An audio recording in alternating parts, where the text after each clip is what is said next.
নমস্কার বন্ধুরা, আপনাদের সকলকে চটপটে রান্নাঘরে স্বাগত। সকলকে স্বাগত জানিয়ে শুরু করব আমার আজকের রেসিপি। আমার আজকের রেসিপি মাইসুর বন্ডা।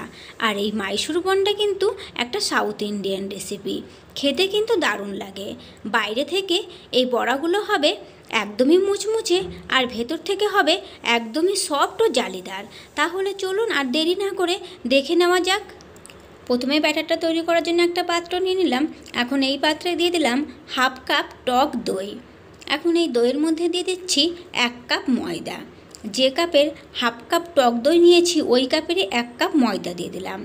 তারপরে এখানে আমি দিয়ে দিয়েছি 1/4 কাপ চালের গুঁড়ো, দিয়ে দিলাম 1 চা চামচ গোটা জিরে, তারপরে দিয়ে দিলাম স্বাদ মতো লবণ, আর দিয়ে দিলাম হাফ চা চামচ বেকিং সোডা।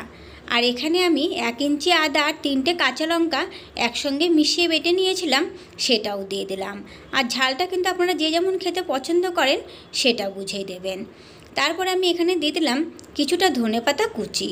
আপনারা কিন্তু এখানে কারি পাতা কুচি করেও ব্যবহার করতে পারেন, আমি এখানে ধনেপাতা কুচিটাই দিয়ে দিলাম। তারপরে একবার একটু সমস্ত উপকরণগুলো একসঙ্গে মিশিয়ে নিলাম। এখন জল দিয়ে দেবো। এখানে 1/4 কাপ জল আমি এখানে দিয়ে দিলাম। তো জলটা কিন্তু আমি এখানে একবার দিইনি, অল্প অল্প করে দিয়ে ব্যাটারটা ভালো করে তৈরি করে নেব। আর এভাবেই কিন্তু অল্প অল্প করে জল দিয়ে ব্যাটারটা তৈরি করতে হবে, কারণ এই ব্যাটারটা কিন্তু পাতলা হবে না, ব্যাটারটা কিন্তু ঘন হবে। এই জন্য জলটা কিন্তু একবারে দেবেন না। আর প্রায় 5 থেকে 6 মিনিট সময় নিয়ে খুব ভালো করে ব্যাটারটা ফেটিয়ে নিতে হবে। ব্যাটার যত ভালো ফেটানো হবে বড়াগুলো কিন্তু ততটাই ভালো হবে। খুব ভালো করে ফেটিয়ে নেওয়ার পরে এখন এই ব্যাটারটাকে রেস্টে রেখে দেবো 1 ঘন্টার জন্য। তো এখানে আমি 1 ঘন্টা পরে ফিরে এলাম। আর 1 ঘন্টা পরে কিন্তু ব্যাটারটা কিন্তু আর ফেটাবো না। হাতে একটু জল ভরিয়ে এভাবেই কিন্তু একে একে বড়াগুলোকে তেলের মধ্যে দিয়ে দিতে হবে। এদিকে আমি গ্যাস অন করে একটা কড়াইতে পরিমাণ মতো সাদা তেল দিয়ে তেলটা ভালো করে গরম করে নিয়েছি। আর তেল কিন্তু খুব ভালোভাবে গরম হতে হবে।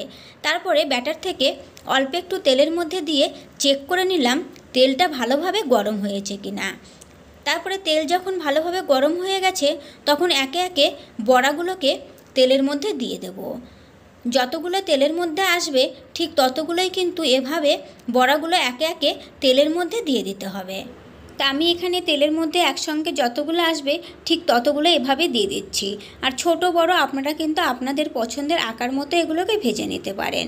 আর এগুলো কিন্তু তেলের মধ্যে দেওয়ার পরে বেশ অনেকটাই কিন্তু ফুলে যাবে, তাই খুব বেশি বড় করে কিন্তু না দিলেও হবে। তারপরে আমি কিন্তু এখন গ্যাসের ফ্লেমটাকে মিডিয়ামে করে দিয়েছি। এখন মিডিয়াম ফ্লেমে রেখে এভাবে একটু ছান্তাটা ঘুরিয়ে ঘুরিয়ে ভেজে নেব, তাহলে সব দিক থেকে সমানভাবে এই বড়াগুলো ভাজা হয়ে যাবে। তারপরে বড়াগুলোতে যখন এরকম সুন্দর লালচে রং চলে এসেছে তখন বড়াগুলো তেল ছেঁকে তুলে নিলাম। আবারও ঠিক একইভাবে তেলের মধ্যে দিয়ে দিচ্ছি দেখুন। আর প্রত্যেকবার কিন্তু বড়াগুলো দেওয়ার সময় হাতটা কিন্তু একটু জলের মধ্যে ভিজিয়ে নিতে হবে। একটা বাটিতে করে একটু জল রেখে দেবেন, তাহলে কিন্তু তেলের মধ্যে দিতে সুবিধে হবে। তারপরে এই বড়াগুলোও ঠিক আগের মতোই কিন্তু উল্টে পাল্টে লালচে রং করে ভেজে নেব। আর একবার এই বড়াগুলো ভাজতে কিন্তু প্রায় 4 মিনিটের মতো সময় লাগবে, তাহলেই কিন্তু বাইরে থেকে হবে মুচমুচে ও ভেতর থেকে হবে স্পঞ্জি ও জালিদার। তো আমার এই বড়াগুলোও কিন্তু এখানে ভেজে তুলে নেওয়া হয়ে গেছে। তো এভাবেই দেখুন আমি একে একে সমস্ত বড়াগুলো ভেজে নিয়েছি। তারপরে একটা বড়া আমি ভেঙে ভেতর থেকেও দেখিয়ে দিচ্ছি, দেখুন এটা কতটা স্পঞ্জি হয়েছে। তা আমি এখানে নারকেলের চাটনির সঙ্গে পরিবেশন করেছি। এভাবে নারকেলের চাটনি দিয়ে খেতে কিন্তু দারুণ লাগে। ভালো লাগলে চ্যানেলটিকে লাইক, শেয়ার ও সাবস্ক্রাইব করে নেওয়ার অনুরোধ রইল, পাশে থাকা বেল আইকনটি সমেত। আজকের মতো এই পর্যন্তই, ফিরে আসবো নতুন কোনো রেসিপি নিয়ে। সকলেই ভালো থাকবেন, সুস্থ থাকবেন। ধন্যবাদ।